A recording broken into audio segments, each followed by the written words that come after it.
All right, listen up. This is not your regular briefing. This is an urgent security advisory. We are tracking a live threat targeting enterprise networks, and you need to pay close attention right now. Let's get straight to it. Let me be crystal clear. CVE 2023-21529. This is a remote code execution vulnerability in Microsoft Exchange Server, and it is no longer a what-if scenario. It's happening now. Threat actors are actively using it to break into systems as we speak. So let's just break down how quickly this has escalated. This thing was first disclosed way back in February 2023. Fast forward to April of this year, and a group we're tracking, Storm 1175, started weaponizing it to deploy Medusa Ransomware. This got CISA's attention, and now it's on their must-patch list, the Known Exploited Vulnerabilities Catalog. And look at that deadline, April 27th. That is coming up fast, and it is a hard deadline. The clock is absolutely ticking on this one. Look, the whole reason I'm putting this out there is simple. We need to force an immediate fix and lock down the perimeter. This is what coordinated vulnerability disclosure is all about. We are sounding the alarm to prevent these compromises, especially with these Medusa ransomware attacks already in motion. Okay, phase 1. Before we tear into the technical details, we need to establish a comms link. It is absolutely critical that we know this intelligence is getting through. So here's your first task. Subscribe to this channel, and make sure you hit that notification bell. This isn't about numbers, folks. This is about establishing a direct, secure line for real-time intelligence. Think of it as part of your security protocol. Second task, hit the like button. I want you to treat that as your ACK, your formal acknowledgement that you've received this intel packet. We need to know the signal is getting through loud and clear. And your final task for this phase, drop a comment. Tell us your status. Are you patched? Are you vulnerable? This isn't just for us. It helps everyone here understand the potential blast radius. We are all in this together. All right, comms link established. Let's move on. Phase 2, threat analysis. Now we're going to dig in and really understand the blast radius of this thing. So what's the core problem here? It's a classic case of CWE 502, Deserialization of Untrusted Data. The best way to think about it is your Exchange server gets a package. It thinks it's from a trusted source, so it just opens it without checking the contents. But inside, an attacker has hidden malicious code, and the server just runs it. It's that simple and that dangerous. And how bad is it? The CVSS score is an 8.8. That's firmly in the high severity category. But here's the real kicker. The attack complexity is low, and it requires zero user interaction. What that means is the attacker doesn't need to be some kind of super genius, and they don't need to fool an employee into clicking a phishing link. An authenticated attacker can hit this vulnerability directly. Okay, this is where you need to pay very close attention. Are you exposed? You need to check your assets right now. If you're running Exchange Server 2013 or 2016 with cumulative update 23, you're vulnerable.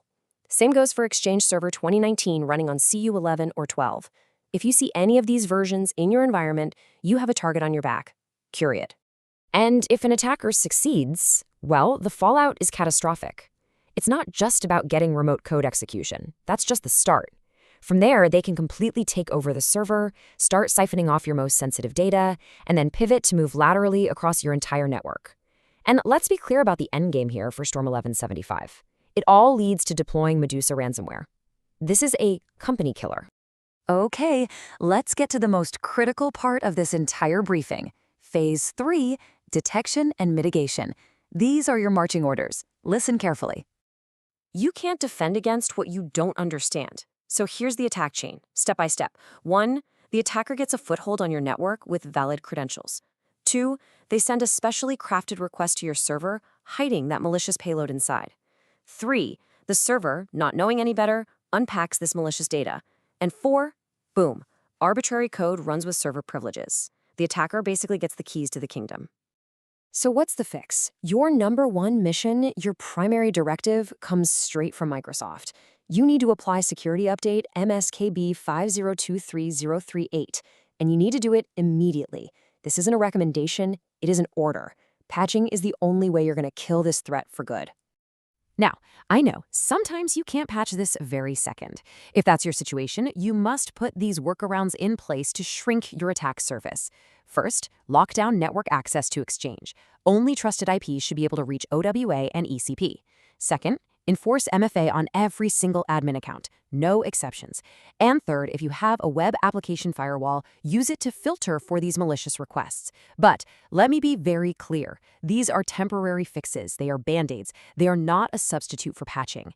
All right, for all you SOC analysts and threat hunters out there, it's go time. You need to start hunting for these IOCs right now. Keep an eye on your w3w.exe process. Is it spawning any weird child processes? That's a huge red flag. Hunt for any and all suspicious PowerShell execution. Monitor your network traffic for unusual connections coming from the Exchange server. And get into your IIS logs. Look for strange post requests, especially ones with really big payloads. Your mindset should be assume breach. Now go find them. Okay, we're moving into the final phase. Phase 4, the disclosure mandate. I feel it's important you understand exactly why we're doing this, why we're making this information public. Look, our code of conduct here is very straightforward. As security professionals, our job is to protect people. And when a threat like this goes from theoretical to active, we have an absolute responsibility to act. We're sounding the alarm loud and clear to force a fix and to make sure that every single potential target has the intel they need to protect themselves. That's what this is all about. So I'm going to leave you with one final question, and it's the only one that matters. CISA's deadline is April 27th, but the threat is live right now. So are your assets secure? Because at the end of the day, the responsibility to act is on you. That's it for this advisory. Now go get those systems patched. Stay secure.